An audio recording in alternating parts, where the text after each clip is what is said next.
ఆరు ఆత్మని చెంబ బంధించలేకపోవడంతో రణ్వీర్ లాయర్ ఇద్దరు చెంబాని అవమానిస్తూ మాట్లాడుతుండగా కోపంగా చెంబ తన మంత్రశక్తితో లాయర్ని మరుగుజ్జుగా మార్చేస్తుంది.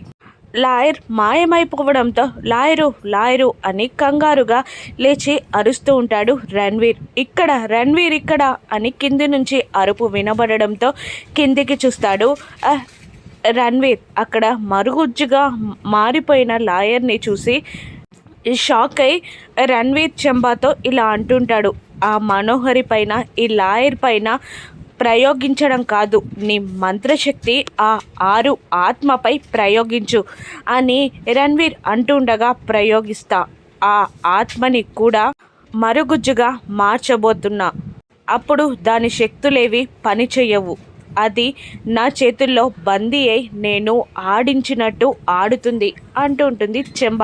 ఆ పని చెయ్యి, తొందరగా ఆ పని చెయ్యి అని రణ్వీర్ అంటూ ఉండగా తన మంత్రదండాన్ని నుదుటిపై పెట్టుకొని మంత్రం చదువుతూ ఉంటుంది చెంబ. అప్పుడే ప్రకృతిలో ప్రకంపనాలు మొదలవుతాయి, ఉరుములు ఉరుముతూ ఉంటాయి, గాలితో పక్షులు ఎగిరిపోతాయి. ఇక ఏదో జరగబోతుందని ఆరు కోసం అంతా వెతుకుతూ ఉంటాడు గుప్తా.